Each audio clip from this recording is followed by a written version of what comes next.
acara webinar ini beserta penutupan neraka. Selawat berangkaikan salam tidak lupa pula kita aturkan kepada Nabi besar Muhammad SAW dengan melafazkan Allahumma sholli ala Sayyidina Muhammad wa ala ali Sayyidina Muhammad. Baiklah, pada kesempatan hari ini saya Arik Tananda Diansyah sebagai moderator pada webinar malam hari ini. Yang webinar kita itu sendiri berjudul Training Manajemen Waktu, Lebih Produksif di Masa Pandemi dan beserta cara penutupan neraka nantinya. Pada kesempatan kali ini saya juga dibarengi dengan Kanda Akmal Lutfi Sanggusti SPC. Baiklah, saya akan sedikit memberikan CV dari Kanda Akmal.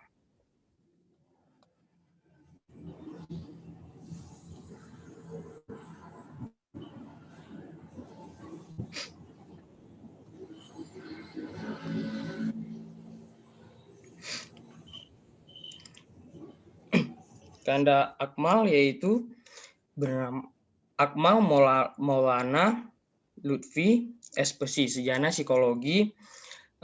Kanda Akmal adalah lulusan Universitas Islam Indonesia yang pada saat itu angkatan 2013 lalu lulus pada tahun 2017. Kanda Akmal juga menggeluti beberapa organisasi selama menjadi mahasiswa. Yang pertama ialah pengurus HMI di unit kajian dan ketua lembaga eksekutif mahasiswa Fakultas Psikologi dan Ilmu Sosial Budaya.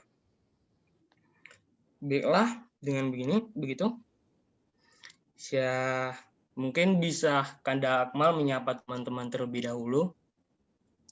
Assalamualaikum Kanda Akmal. Halo, assalamualaikum. Baik. Pada saat ini kita akan memberi training terhadap manajemen waktu yang lebih produksif pada saat pandemi. Gitu. Lalu bagaimana manajemen waktu sangat penting pada saat pandemi ini? Bagaimana banyak waktu-waktu yang habis sia-sia pada saat kita pandemi, yang seharusnya kita melakukan hal-hal yang berbau positif, namun tidak bisa kita lakukan karena pandemi itu sendiri. Lebih kurangnya begitu, dan selanjutnya akan saya beri waktu kepada Kanda Akmal untuk menjelaskan tentang training manajemen waktu lebih produksif di masa pandemi seperti ini. Silakan, waktu dan tempatnya Kanda Akmal. Oke, assalamualaikum warahmatullahi wabarakatuh. Waalaikumsalam. Gimana kabarnya teman-teman, sehat ya?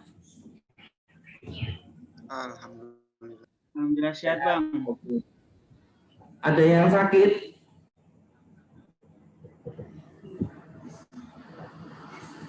Ada yang sakit nggak nih? Nggak ada Bang, alhamdulillah sehat semuanya. Masa Pak Imam Amar sehat? Alhamdulillah sehat Bang. Oke, alhamdulillah. Oh ya, selamat sebelumnya ya Pak Imam Amar Taftazani ya sebagai formatur. Terima kasih Bang. Amanah. Dan mit formatur yang lain juga semoga amanah, semangat menjalankan kepengurusan ke depan.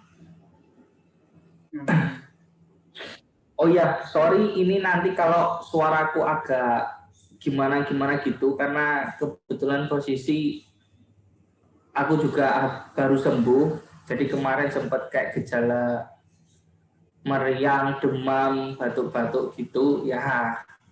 Jadi sorry kalau nanti nggak bisa lama ya, lagi proses pemulihan.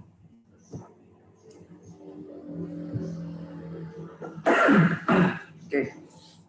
Ini nanti acara untuk penutupan NHK-nya jam berapa Pak Imam? 20.30 Bang.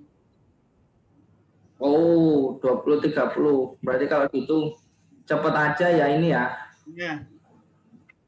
Nah, aku juga soalnya di waktu Indonesia bagian timur juga nih. Bagian tengah Wita. Aku di Kaltim. Oke, langsung aja ya teman-teman. Jadi saya di sini nggak pemateri, juga bukan trainer. Jadi kita nanti di sini diskusi aja. Jadi tolong kalau nanti saya tanya dijawab ya, karena juga sama-sama belajar di sini. Saya juga baru ya.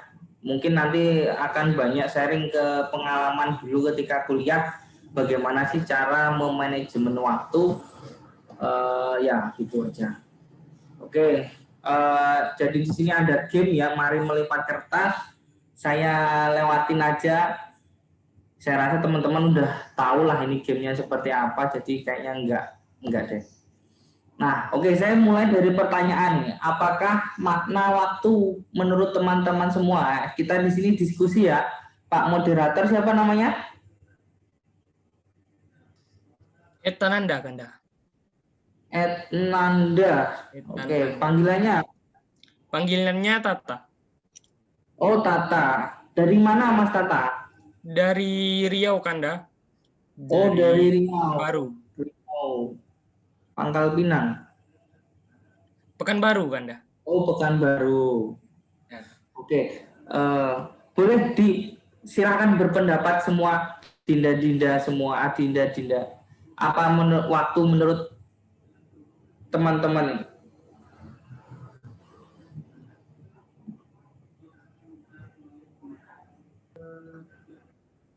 Mungkin Ayo. itu apa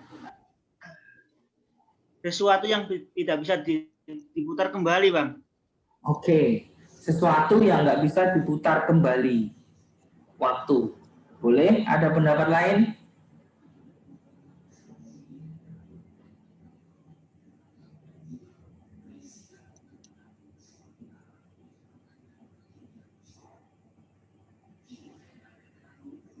Pak Imam Yaya lagi mikir tuh apa? Ya, kalau saya time is money. Time is money. Ya.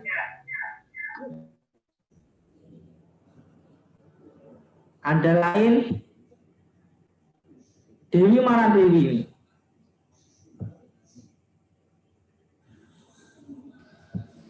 Dewi.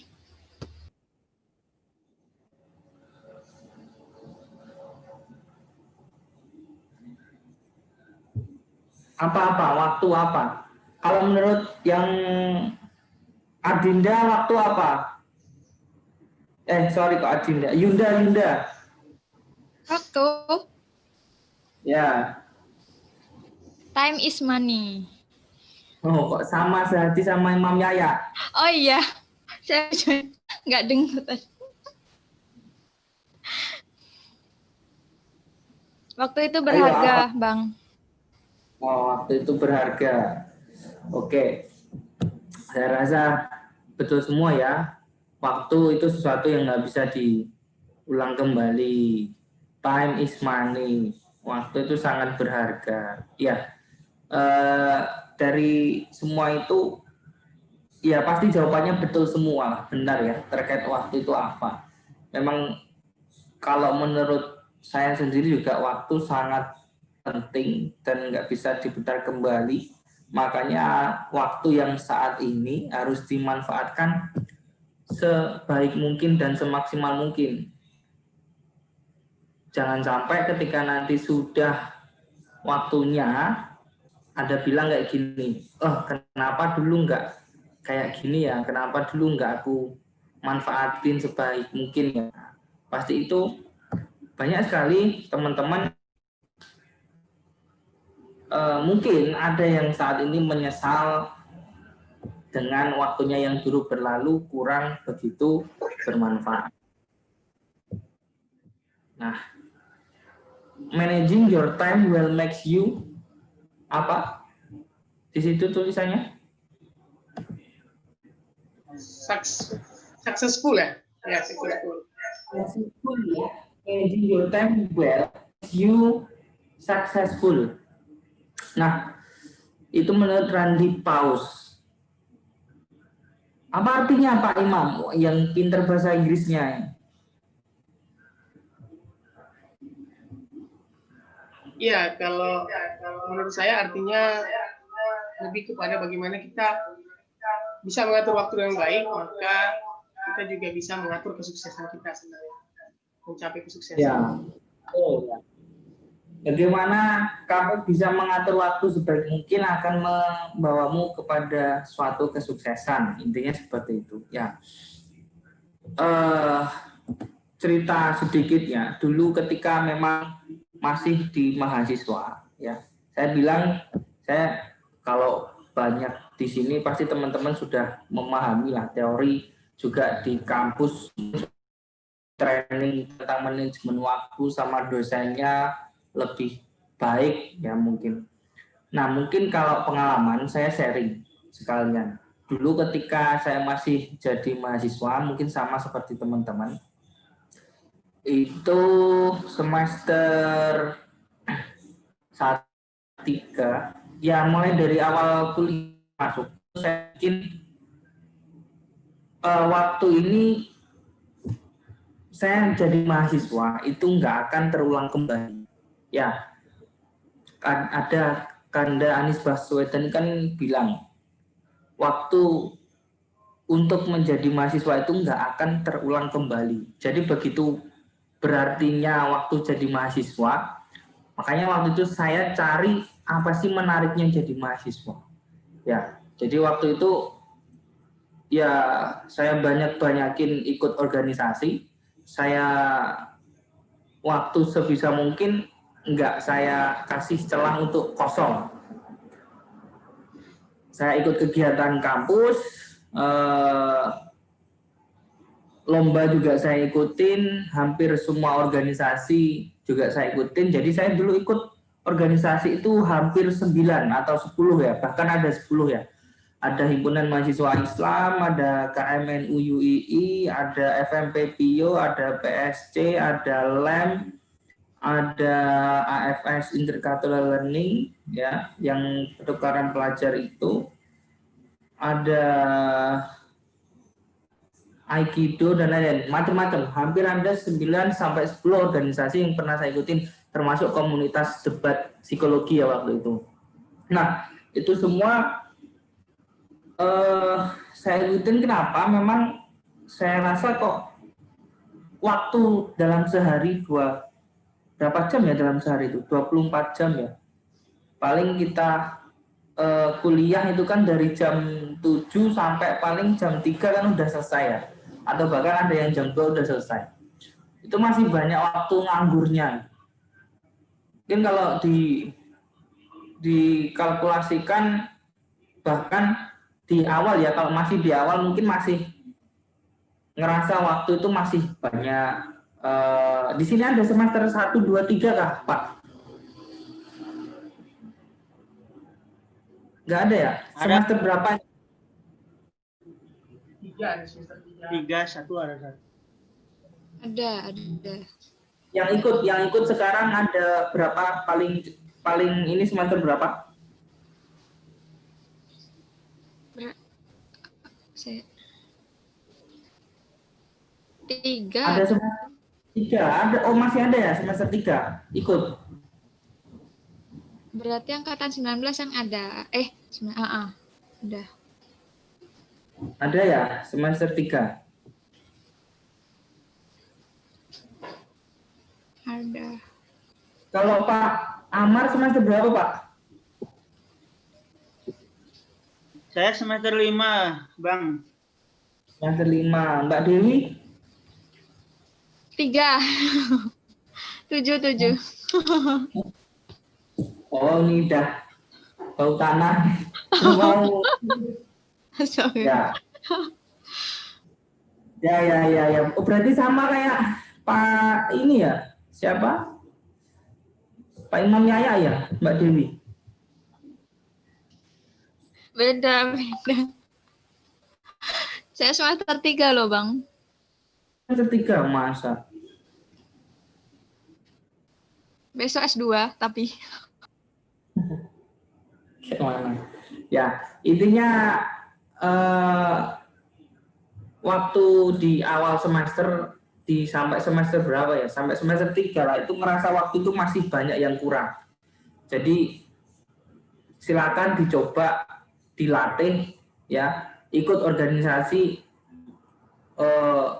sebanyak mungkin ya nggak apa-apa. Yang penting tetap di kampus akademiknya juga harus di manage. Ya, kebetulan juga dulu saya tuh gini, semester 1 ini nggak sombong ya, cuman nggak tahu memang kejadiannya seperti itu. Semester 1, 2, 3 IPK saya itu masih 3,96.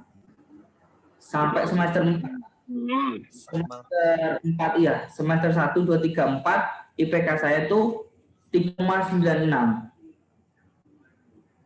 Saya juga nggak tahu kenapa bisa IPK 3,96. Yang jelas saya bikin manajemen waktu, ya, itu yang utama bagi saya. Jadi saya bikin nanti ada macam kayak weekly planning, ya, selama 1 minggu itu harus ngapain. Bahkan dalam 1 hari itu saya bikin jadwal harus ngapain aja.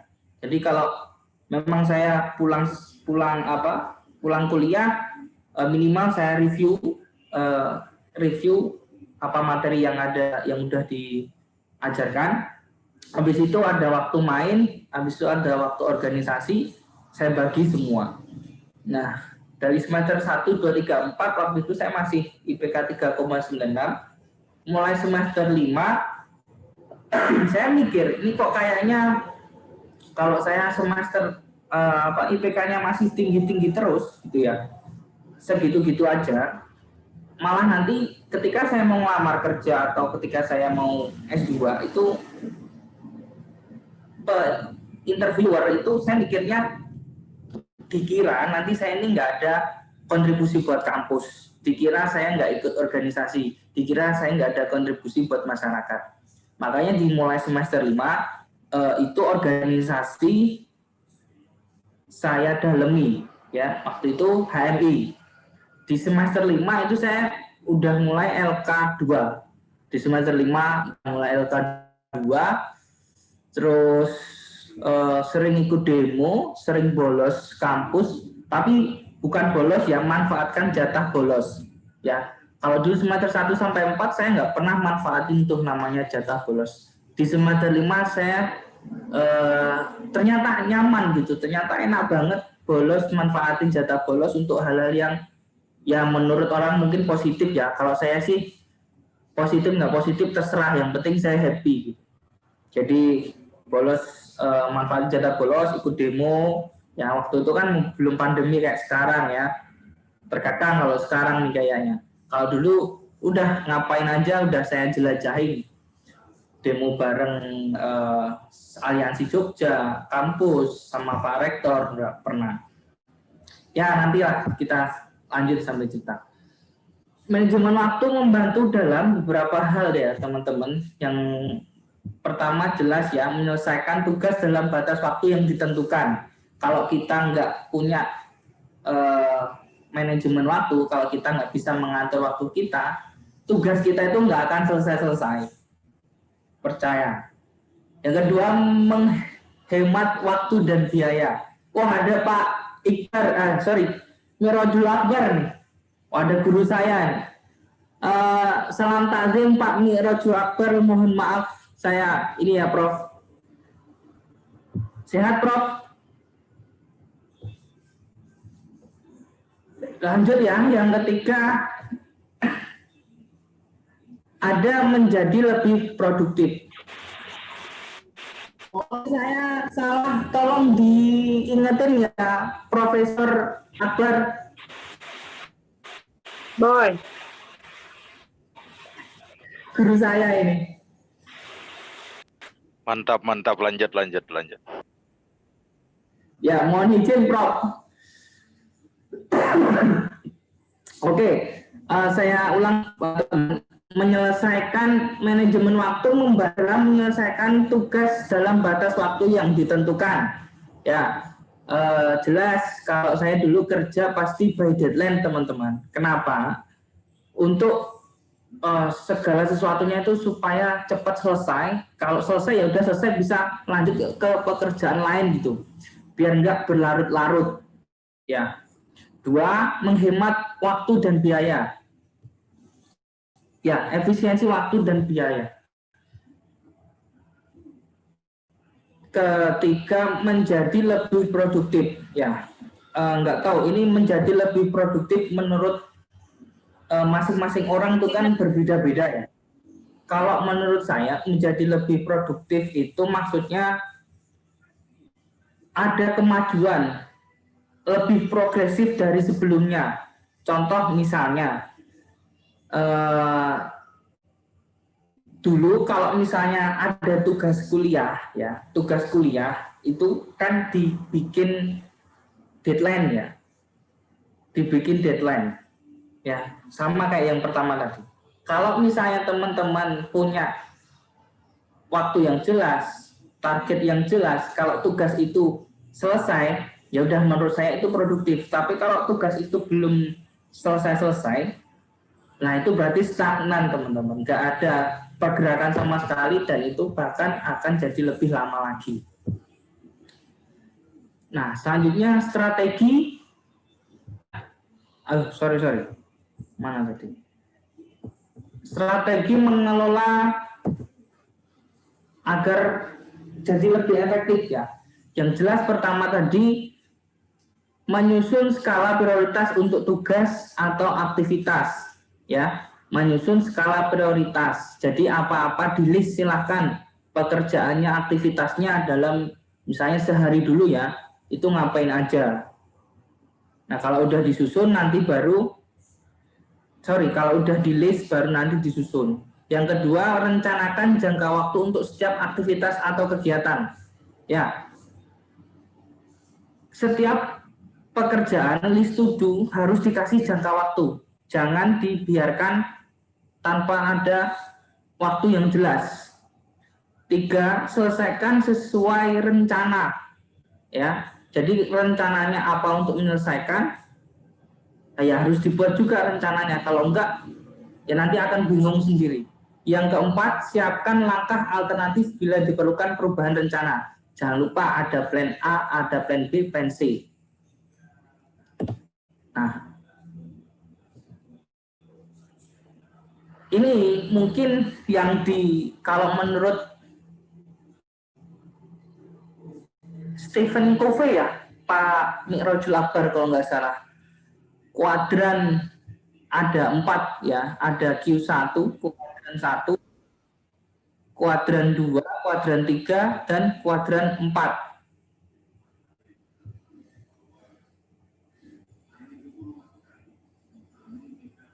Ya, bisa dilihat ya. Di situ ada Q1 atau krisis, Q2 kualitas, berkaitan dengan kualitas, Q3 itu biasa tipuan ya, Q4 sia-sia. Nah, Q1 atau krisis itu apa maksudnya? Kebutuhan yang penting dan genting. Contohnya apa? Masalah yang sangat mendesak, tugas ya, tugas kuliah, persiapan yang didesak, target waktu. Kira-kira untuk RAK ini masuk ke Q berapa, Pak? Kuadran berapa, Pak? Ya. Menurut teman-teman. Q1. Q1. Ada yang ngira RAK ke Q3 atau Q4 ya? RAK ini kayaknya Q4 nih, sia-sia.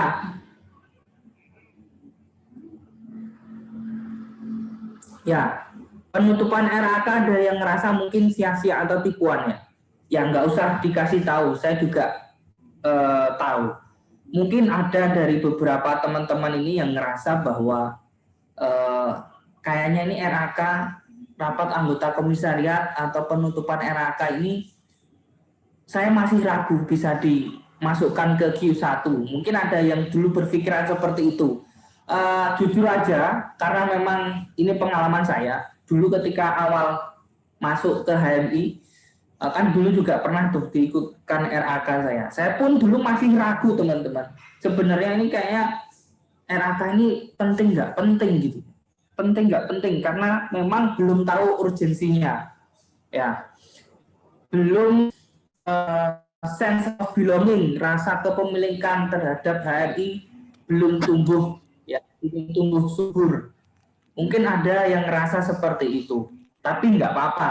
Kalau belum ada yang ngerasa seperti itu, ya bagus, ya harus ditanyakan nanti. Ditanyakan apa sih sebenarnya pentingnya RAK, menjalankan RAK itu apa?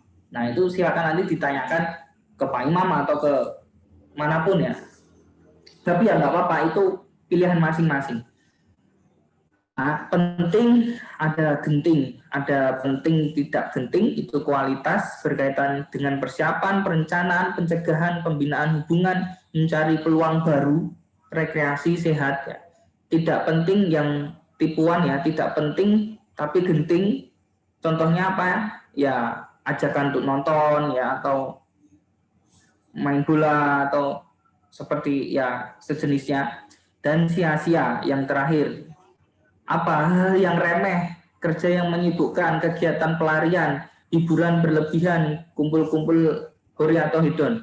Nah, saya rasa kalau Pak Profesor Mi'rajul Akbar ya, itu enggak ada yang sia-sia di kegiatan sehari-harinya, karena dia time is book ya, bukan time is money. Kalau Profesor Mi'rajul Akbar itu saya tahu betul, time is book menurut dia. Di kamarnya itu mungkin sekarang udah jadi ini ya, Prof Mi'rajul Akbar itu mungkin kamarnya udah jadi perpustakaan sekarang. Iya Prof, udah punya buku berapa banyak Prof Mi'rajul Akbar? Iya Prof, bukunya sekarang berapa Prof? Nggak sebanyak Pak Akmal. Kok nggak sebanyak saya? Saya nggak ada buku loh di sini, kamar saya loh, kosong ya. Bisa dilihat ya, nggak ada buku sama sekali kalau di kamar saya ini. Ya, Profesor Mi'rajul Akbar itu gudangnya ilmu di HMI FSB. Itu mungkin teman-teman tahu kalau di komisariat itu semua rata-rata buku sumbangannya dari Profesor Mi'rajul Akbar. Ya, ya itu ya teman-teman. Jadi ini di sini ada 4 diagram yang kembali ke sini. Bisa aktivitas penting itu apa sih maksudnya? Bila secara pribadi dianggap berharga karena mendukung misi, ya, nilai-nilai dan tujuan pribadi yang tinggi prioritasnya. Kalau aktivitas genting, jika kita atau orang lain merasa bahwa aktivitas itu kelihatannya menurut perhatian dan tindakan harus segera. Ya jadi tadi saya balik lagi ke RAK ya. Kira-kira kalau menurut kita itu akan mendukung misi, nilai-nilai tujuan kita enggak? Ya.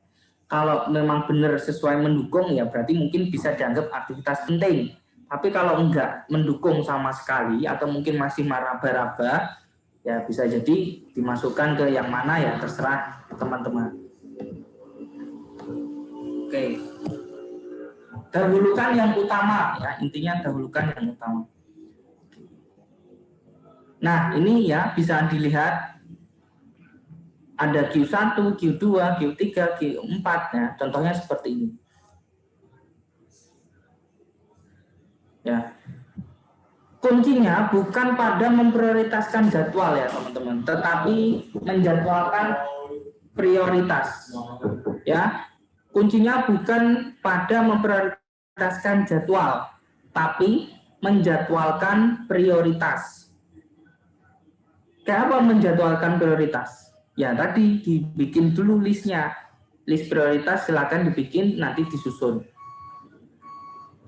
Kehidupan efektif adalah mendahulukan yang utama, yaitu mengatur Q1, ya, memfokuskan pada Q2, menghindari Q3, dan menghilangkan Q4 kalau bisa. Ya. Ini kuncinya. Kalau mau difoto silakan, mau dicatat ya silakan. Selama ini yang saya jalankan juga seperti ini. Ya. Memang menghilangkan Q4 yang sia-sia kadang agak susah, tapi perlu dibiasakan teman-teman. Nah, ini contoh weekly planning ya. Ini dulu ya waktu kuliah sempat saya bikin seperti ini juga. Selama 1 minggu itu ngapain aja ya. Ini contohnya bisa dipraktekkan ya. Jadi Senin buat jadwal kuliah ya, kuliah praktikum, ikut English course. Kalau English course, kalau kursus mahal ya bisa ikut forum-forum atau komunitas-komunitas ya. Kalau dulu mungkin sekarang masih ada nggak ya itu komunitasnya Ibrahim Malik itu? Terakhir sih masih ada kan CLI. CLI. Oh iya ya, CLI masih ada ya? Masih ada CLI. Wah, itu kalau bisa diambil alih aja Pak Imam. CLI, ya. Saya dulu sempat hampir ikut sih, tapi nggak jadi ikut karena dipengaruhi sama Profesor Mirajul Akbar karena katanya nggak bagus ya. Jadi saya nggak jadi ikut waktu itu. Ya, bisa dibikin seperti semacam ini. Oke, selanjutnya tips mengelola waktu dengan efektif. Pertama, luangkan waktu untuk menganalisis penggunaan waktu dalam 1 hari. Workload analysis ya. Jadi bikin tuh kayak load pekerjaan dalam sehari itu ngapain aja aktivitasnya. Nanti kalau udah klasifikasikan di kuadran ya, diklasifikasikan dipisah-pisah, selaraskan dengan impian, kira-kira cocok apa enggak.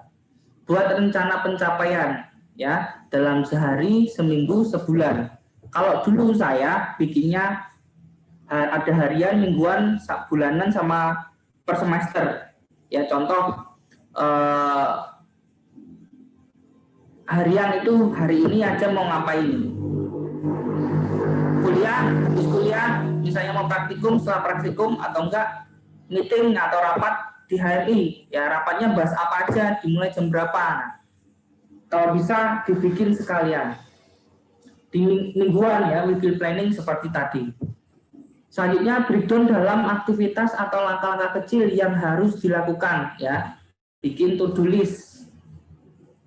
Cari waktu terbaik atau produktif dan terburuk ya. Pertahankan, maksudnya apa? Pertahankan dan gunakan semaksimal mungkin waktu terbaik untuk hal-hal yang prioritas.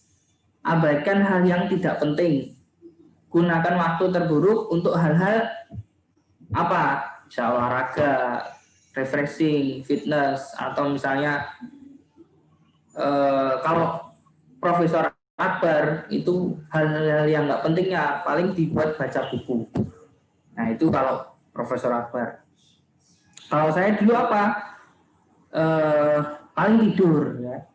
Lakukan evaluasi penggunaan waktu secara rutin ya. Aktivitas mana yang seharusnya perlu dilakukan, aktivitas mana yang sebenarnya bisa dilakukan oleh orang lain, aktivitas mana yang sebenarnya bisa dilakukan lebih efisien, bagaimana saya menghabiskan waktu orang lain.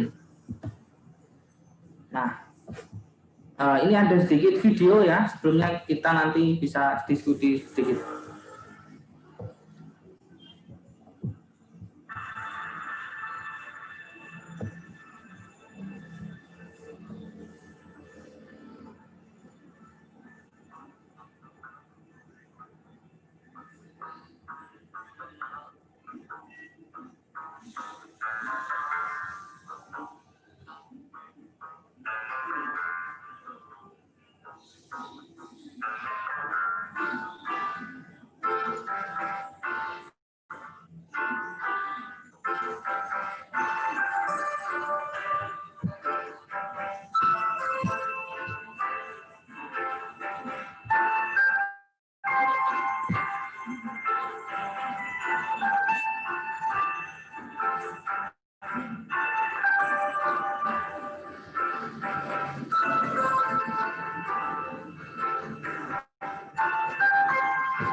Oke.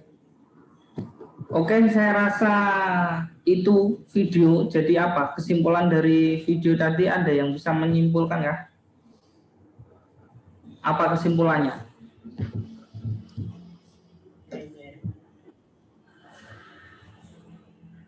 Ayo, apa ayo?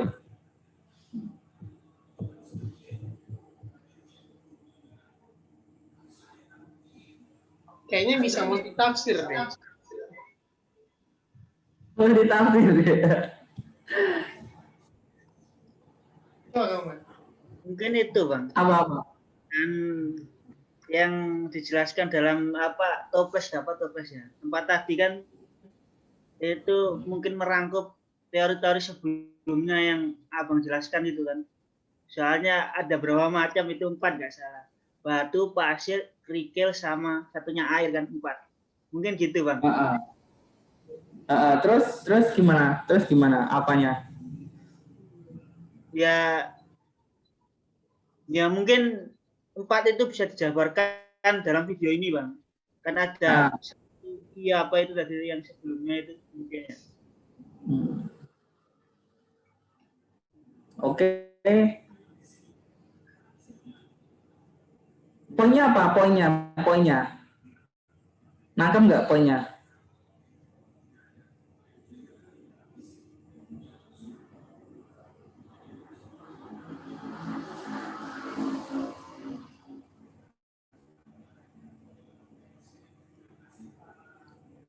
Poinnya itu ya, poinnya prioritas ya. Jadi kan tadi ada berapa? 4 ya. Ada batu, kerikil, pasir, ada air. Untuk ngisi botol yang 1 botol tadi supaya penuh, untuk nuangnya, untuk ngisinya harus dari yang batu besar dulu. Kenapa? Supaya nanti bisa penuh. Contoh misalnya, yang kamu isi adalah air dulu, ya. Air habis itu baru kerikil, terus batunya terakhir. Kira-kira toples tadi bisa penuh apa enggak? Bisa jadi enggak penuh, ya. Bisa jadi apa? Malah enggak penuh, malah apa ya bahasanya, ngerembes ya, tumpah mungkin airnya Bang. Betul, lainnya tumpah malah nggak jadi, ya jadi susunan tadi. Jadi semuanya perlu dibikin, intinya itu tadi skala prioritas ya, mendahulukan skala prioritas yang harus yang bisa menyusun supaya bisa jadi. Ya, intinya itu aja sih skala prioritas tadi. Jadi kuncinya dari manajemen waktu itu ada di skala prioritas teman-teman. Ada di 4 kuadran tadi, kuadran 1, 2, 3, 4. Nah, silakan dibikin skala prioritas masing-masing. Kalau misalnya HMI menurut teman-teman semua itu menjadi prioritas, akan diprioritaskan. Atau kira-kira organisasi atau kampus dan HMI kuliah ya, akademik dan organisasi itu, kalau saya ya organisasi dan akademik dan organisasi itu duluan mana? Dua-duanya saya dulukan. Nggak ada akademik, nggak ada organisasi ya. Soalnya semuanya sama-sama penting ya.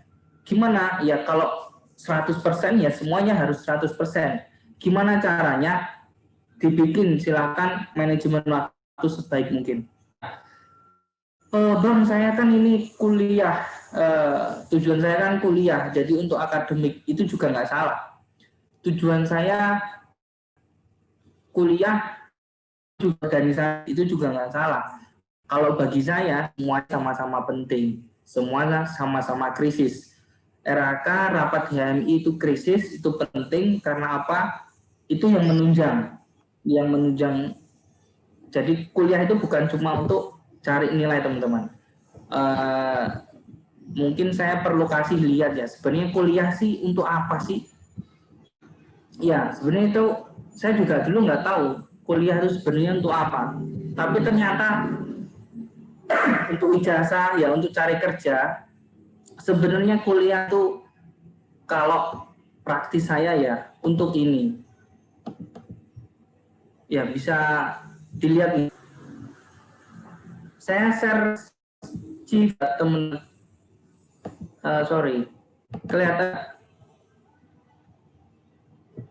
kelihatan CV saya ya. Iya, kelihatan Bang.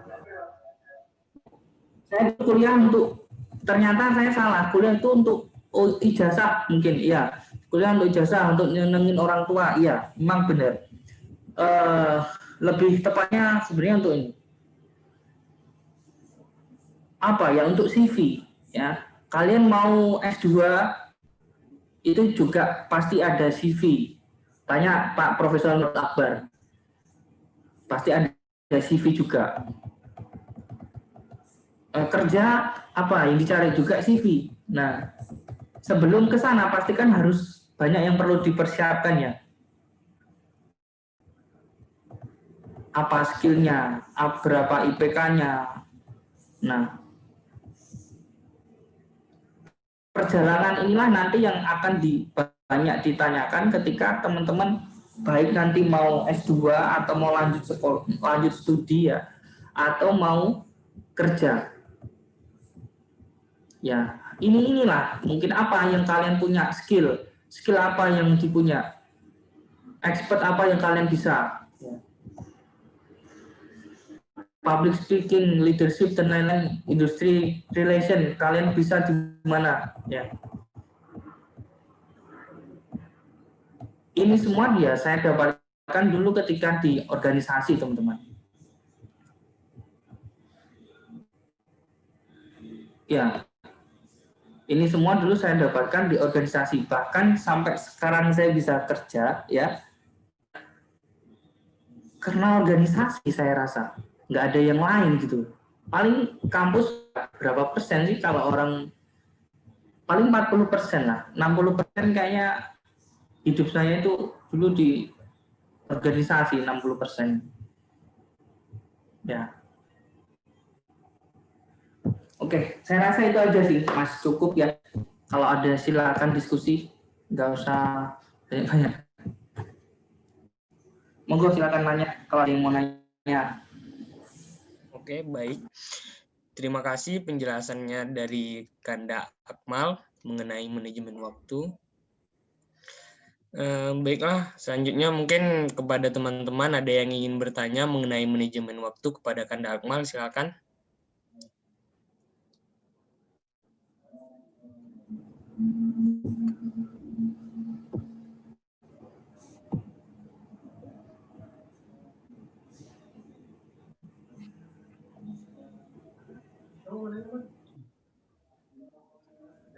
Pak Moderator, saya mau nanya. Oke, baik, silakan Mam Mamar. Mengenai dengan manajemen waktu dan sebagainya, Bang. Ketika mungkin setiap individu kan punya pikiran berbeda-beda, Bang. Kalau Abang kan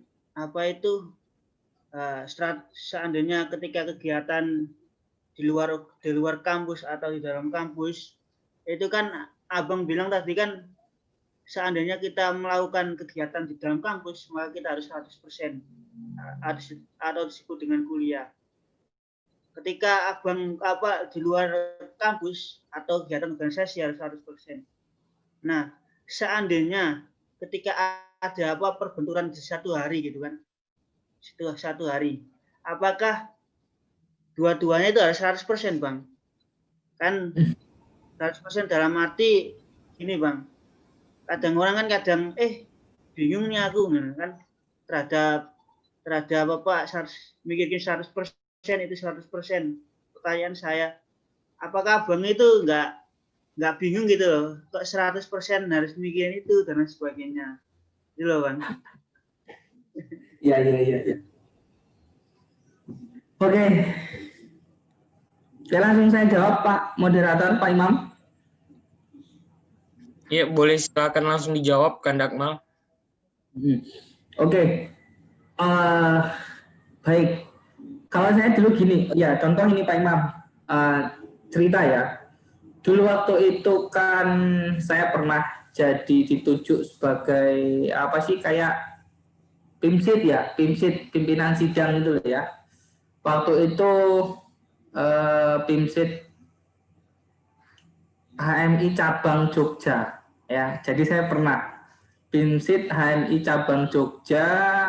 Waktu itu pemilihan kalau nggak salah imamnya siapa ya, Prof? Saya lupa, Prof. Pak Ma'ruf kah, Prof? Iya, saya ingat Kayaknya iya, ya. Pak Ma'ruf ya, Prof ya? Iya, Pak Ma'ruf.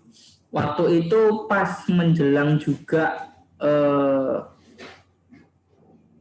semester ya, kalau nggak salah semester ganjil kalau nggak salah ya, waktu itu menjelang semester ganjil. Nah, jelas ya waktu itu bingung ya, ini saya harus mendahulukan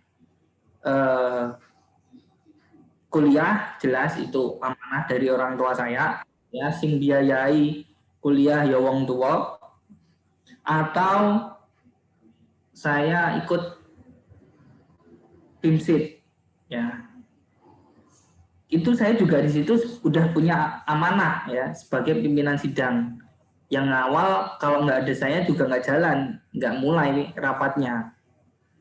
Ya, gimana caranya ya? Saya kalau harus mikirin semuanya 100%, PIMSID juga 100%, ini juga 100%, pasti susah ya.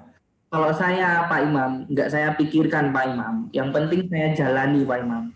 Ya, gimana jalaninya? Ya, sebelum saya besok ujian, jauh-jauh hari udah saya persiapkan. Saya persiapkan matang-matang, saya belajar. Ketika nanti udah waktunya yowis, nggak saya pikirkan lagi. Ini saya udah belajar. Nah, jadi ketika jadi pimpinan sidang, ya saya tetap jadi pimpinan sidang, karena amanah ya. Nggak ada saya juga nggak jalan nanti RAK HMI cabang Jogja ya itu. Kalau nggak kita waktu itu ya wes saya ikut ya. Kok sampai jam 3 kan biasanya sampai jam 3 sampai jam setengah 4 itu ya. Nah, jam setengah 4 saya izin. pulang ke kosan, mandi sebentar, sholat, tidur setengah jam, habis itu berangkat ke kampus untuk ujian ya semester 1. Saya jadi cuma istirahat paling 1 jam. Ya nggak apa-apa, yang penting saya sudah belajar, jadi nggak saya jalani aja. Nanti harus presisi 100% hasilnya. Enggak, saya yang penting saya berusaha sudah minimal 100%, masalah hasilnya saya serahkan pada yang di atas. Begitu Pak Imam.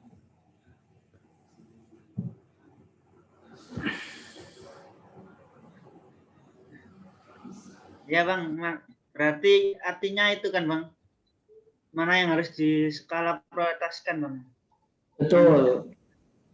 Mana yang harus diskala prioritaskan. Kalau dua-duanya menurut Pak Imam itu prioritas semua, ya perjuangkan ya. Karena saya juga waktu itu nggak ada pilihan lain. Gimana saya mau mundur jadi pimpinan juga udah nggak bisa. Malu kalau misalnya TPSB sudah orang udah pada pilih kan, ya wis gimana ya saya jalanin.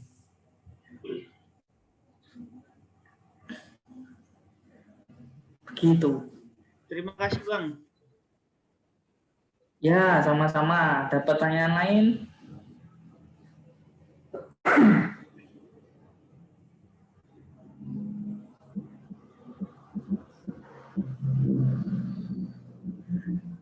Teman yang lain, barangkali ada beberapa pertanyaan yang ingin ditanyakan atau didiskusikan bersama Kanma mengenai manajemen waktu, silakan.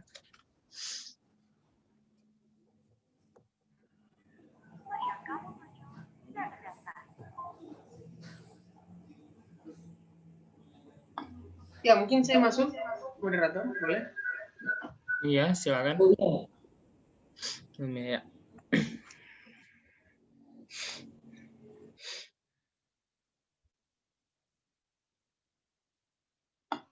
Ya, gini Bang, kalau mungkin sekarang kan kita melihat ini situasinya memang sangat berbeda ya daripada perkuliahan yang biasanya. Teman-teman mahasiswa adik-adik sekalian yang hadir di forum pada malam hari ini. Sekarang kan itu kita sudah bergeser ya dari yang dulunya kita kuliah itu harus ke kampus, sekarang kuliahnya itu hanya di depan laptop gitu, tugasnya pun di depan laptop, pokoknya serba digital sekarang. Karena memang terpaksa karena waktu, karena keadaan. Gitu. Nah, menurut Kanda Akmal nih, kira-kira kadang kan kalau kita di rumah itu saya lihat teman-teman adik saya ya terutama itu kayak bingung mau ngapain gitu kegiatannya. Kalau dulu kan kita kuliah ya sama lah kayak Akmal, dulu kita setelah pulang kuliah itu kita bisa ikut kegiatan organisasi atau kita bisa berkumpul sama teman atau diskusi setelah selesai kuliah malam hari. Nah, sekarang kan mungkin terbatas gitu karena ada PSBB, karena harus kuliah online dan lain sebagainya. Nah, menurut Bang Akmal sendiri, hal-hal apa yang bisa kita lakukan gitu di situasi seperti sekarang, yang mana menurut Kanda Akmal sebagai seorang HRD itu nanti sangat dibutuhkan skill-skillnya pada saat kita melamar kerja gitu.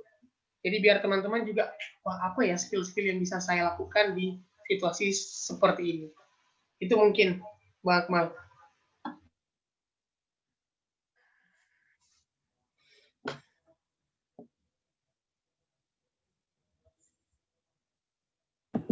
Oke, jelas ya, kalau situasi saat ini pasti generasi kalian sebenarnya yang lebih unggul. Ya, generasi kalian ini yang lebih unggul apa? Era digital. Ya, era digital. Apa sih skill, gimana sih, apa ya, kondisi saat kegiatan apa kira-kira?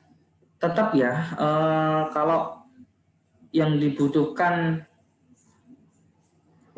para HRD saat ini untuk karyawan ke depan, contoh itu pasti dia yang familiar lah dengan teknologi, gadget, ya, startup, skill-skill ya macam kayak marketing,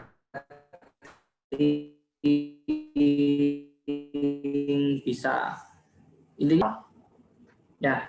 Jadi untuk seleksi pun sekarang by Zoom ya. Saya juga kadang seleksi by Zoom atau pakai Jitsi ya. Jitsi untuk seleksi karyawan. Skill apa ya, leadership tetap ya.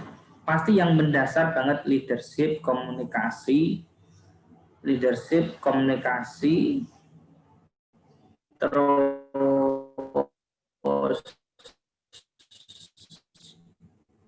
tadi ya digital tech bisa, statistikal ya. Statistikal itu ya kayak kemampuan kalian bisa mengolah angka-angka, mengolah data ya, data analisis. Itu data analisis tetap bahkan saat ini banyak rata-rata itu yang dicari ya. Terus gimana cara bisa saat ini lagi masa pandemi nggak kayak dulu, manfaatkan aja ya teman-teman, nggak apa-apa sering-sering ikut diskusi via Zoom. Nah itu kan salah satu juga bisa melatih gimana caranya ngomong ya. Ya kalau pas diskusi Zoom gini jangan malu-malu, kalau ada kesempatan untuk bisa ngomong silahkan ya, supaya apa? Melatih skill untuk berretorika, retorika untuk menyusun kata ya, meskipun itu agak susah. Kalau ketemu langsung kan mungkin bisa ya, ketemu langsung dipaksa bisa. Nah kalau kayak gini kan mungkin ada yang takut, ada yang malu seperti apa, tapi nggak apa-apa, itu tetap bisa. Yang penting skill itu tetap ada, tetap harus ada. Leadership, komunikasi, data analisis, ya sejenis itulah.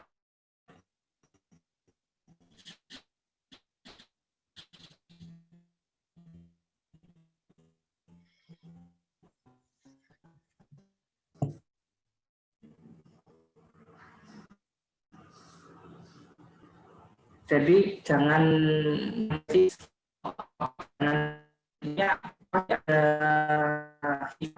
ada berikutnya semua. Kalau dulu di zaman saya mungkin agak susah ambil nggak ada. Dulu juga nggak secanggih sekarang. Kalau sekarang misalnya contoh SAP ya, SAP sistem sekarang kita pakai itu semua. Dulu di waktu kerja aku awal-awal juga agak kagok nih, ini caranya SAP gimana, meskipun dulu waktu kuliah udah ada. Tapi ketika teman-teman sudah poin plusnya, sudah terbiasa dengan dunia digital ya, sudah biasa dengan IT, ketika nanti kerja, untuk poin plus di sana pasti ada. Tapi yaitu jangan dilupakan skill yang sangat mendasar, komunikasi, adaptasi, tadi leadership, itu pasti dimanapun ya itu ya. Skill berorganisasi itu bahkan juga gitu ya. Sebentar ya Pak, aku tak.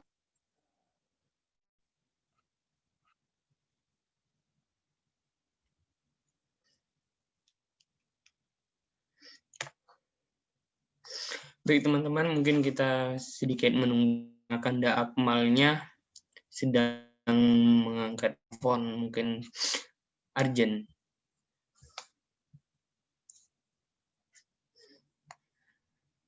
Ya, jadi teman-teman kalau ada pertanyaan atau mau ditanyakan, ada sharing-sharing nggak apa-apa, silakan diajukan aja. Di sini kita santai kok, ya Pak Moderator. Iya betul sekali, Imam Yaya.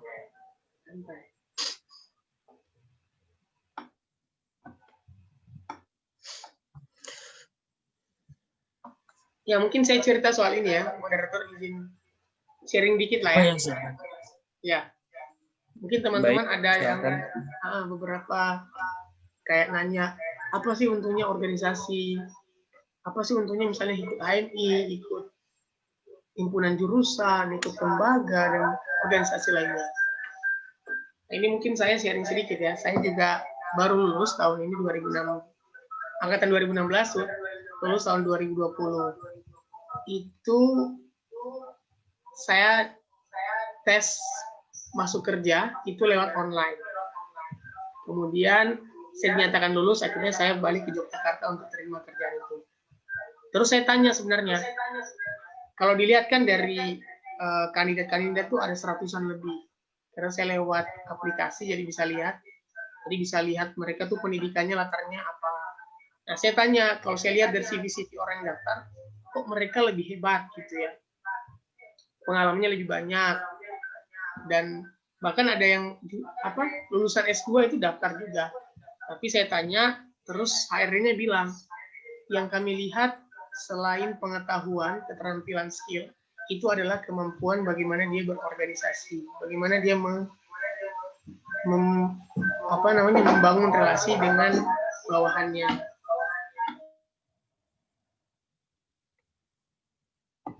Jadi itu ternyata pas saya tanya, ternyata karena HMI katanya. Saya itu lihat kamu bagus ya katanya gitu. Kamu kemampuan memimpinmu sudah bagus, dan kami rasa itu yang kami perlukan di sini. Terus teman-teman tahu, itu HRD di tempat saya itu alumni HMI UMM, Universitas Muhammadiyah Malang. Itu karena kita background HMI ya, itu kami tuh kalau bercanda-canda tuh sangat dekat lah. Padahal masih baru kenal gitu. Bahkan pernah saya ditraktir, terus kalau ada nanya-nanya juga gampang lah ditanya, dikasih jawaban. Karena itu salah satunya ada hubungan secara emosional karena kita sama kan HMI. Itulah, makanya mungkin salah satu cerita ya sebenarnya bagaimana organisasi itu sangat bermanfaat untuk kita gitu di dunia kerja. Itu sih mungkin Bang Akmal juga udah selesai. Silakan Bang, mungkin sedikit cerita Bang dulu bagaimana organisasi itu bisa bermanfaat di dunia kerja mungkin Bang Akmal. Organisasi bisa bermanfaat di dunia kerja. Oh ya,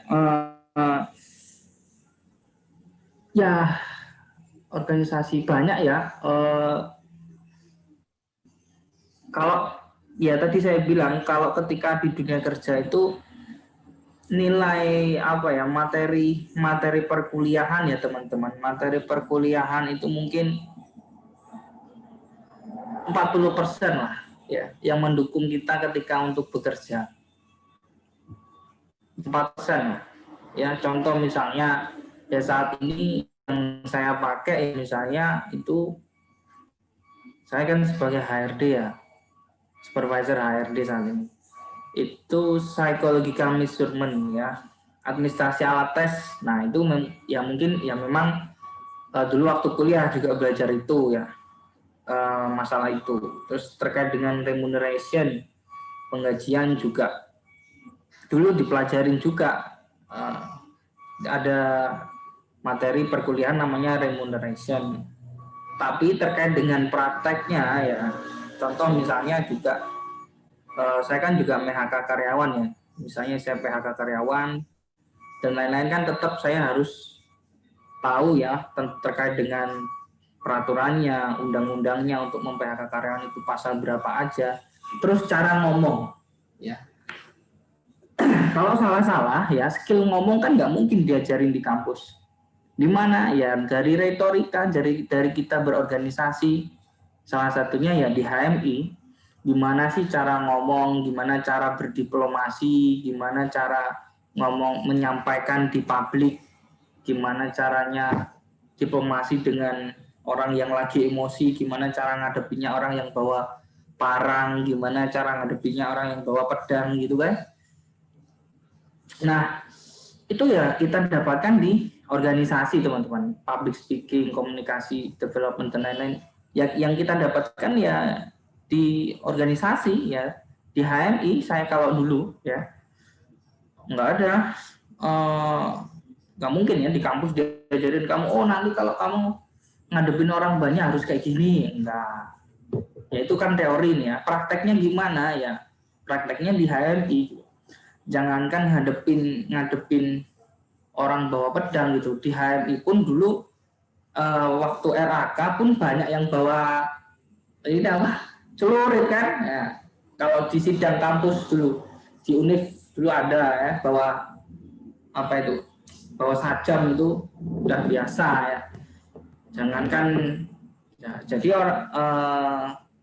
nggak mau ketika udah di dunia kerja kan taunya orang ya aku kerja di sini gitu. Mereka nggak tahu usia aku sebenarnya berapa. Kalau aku kasih tahu ya mereka kaget. Usia aku 25. Sedangkan aku kadang PHK orang, ada yang premannya nggak terima, terus marah, terus gimana ya, belum lagi kalau misalnya lahan bermasalah, terus yang menghadapi siapa ya, tetap kita pasti yang akan ini kan orang yang dulu pernah jadi organisasi. Aku pernah disuruh nge-hire orang lah, merekrut orang, temanku sendiri, temanku yang sekarang aku rekrut itu dari rekan yang bos lah. Administrasi aku minta yang dia ada pengalaman organisasi, itu pasti dicari, yang itu dan pasti itu diutamakan, yang dia pernah berorganisasi, karena akan beda kalau diajak lari ya. Orang yang pernah ikut organisasi, pernah ikut event, itu pasti punya nilai plus. Nilai plusnya apa? Ya, dia udah terbiasa ngomong dengan orang, dia udah terbiasa kerja sama teamwork. Itu pasti akan dilirik daripada orang yang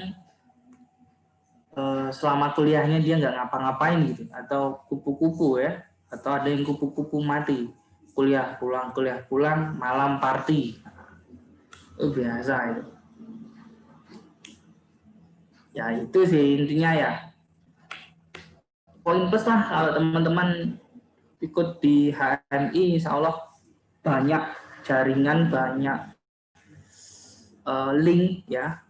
Termasuk saya kerja di sini juga, saya pun dari link ya. Enggak ini juga saya dulu. Link. Saya kerja selama ini pakai link. Kayaknya kalau IPK itu kok hampir enggak mungkin ya. IPK saya itu kalau di dunia kerja itu ketinggian 3,76. Itu ketinggian kalau di dunia kerja, teman-teman. Tapi kan orang melihat pengalaman saya di organisasi. Terus itu ya yang dilirik. Gitu.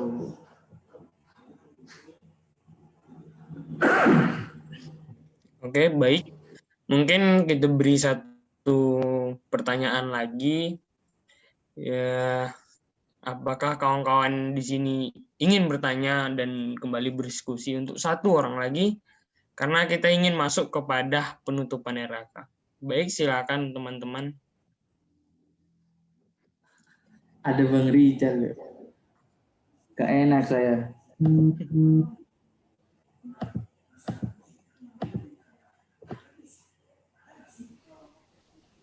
Ya, Pak Moderator mau nanya. Cuman mau nanya aja sih.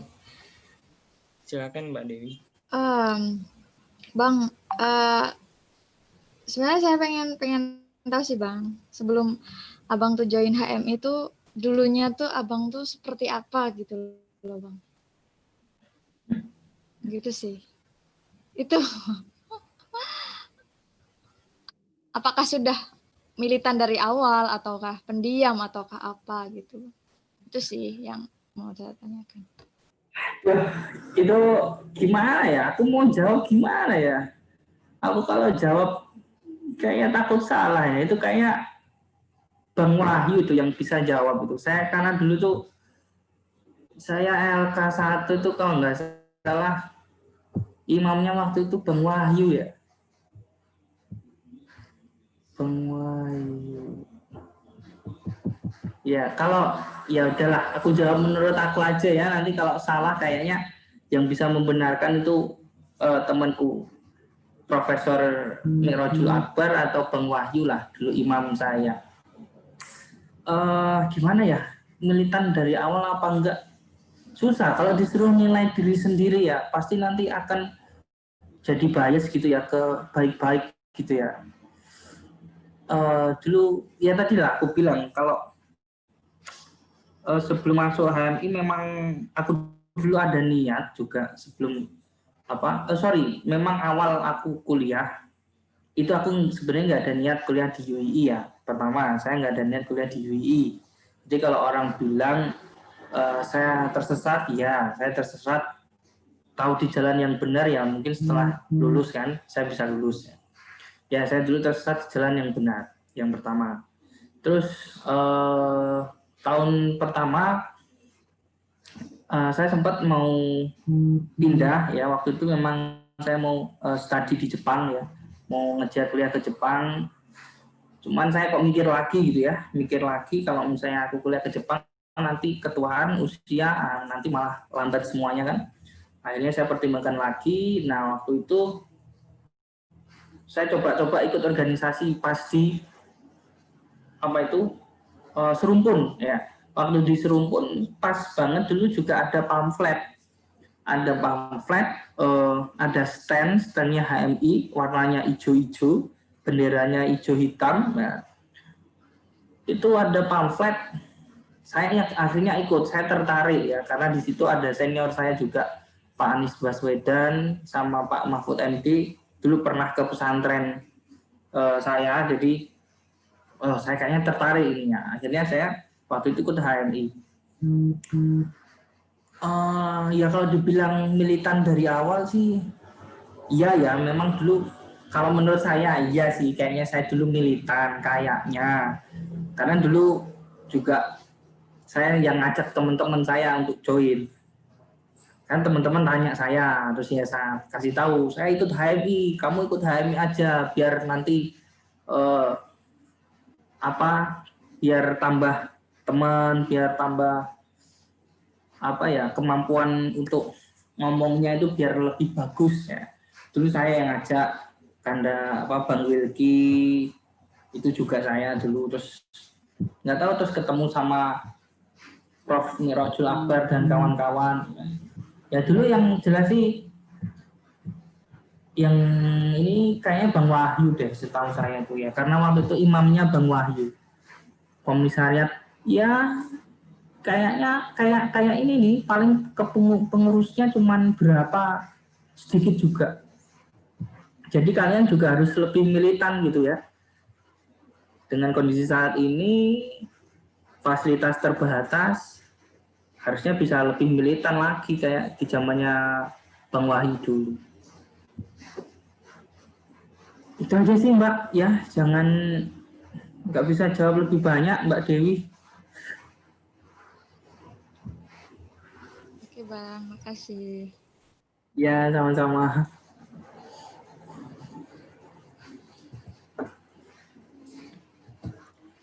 Oke lah, baik. Mungkin kita tutup dari sesi diskusi dan tanya jawabnya kepada Kanda Akmal. Terima kasih kepada Kanda Akmal yang telah memberi banyak ilmu kepada kader-kader dan kawan-kawan yang lain.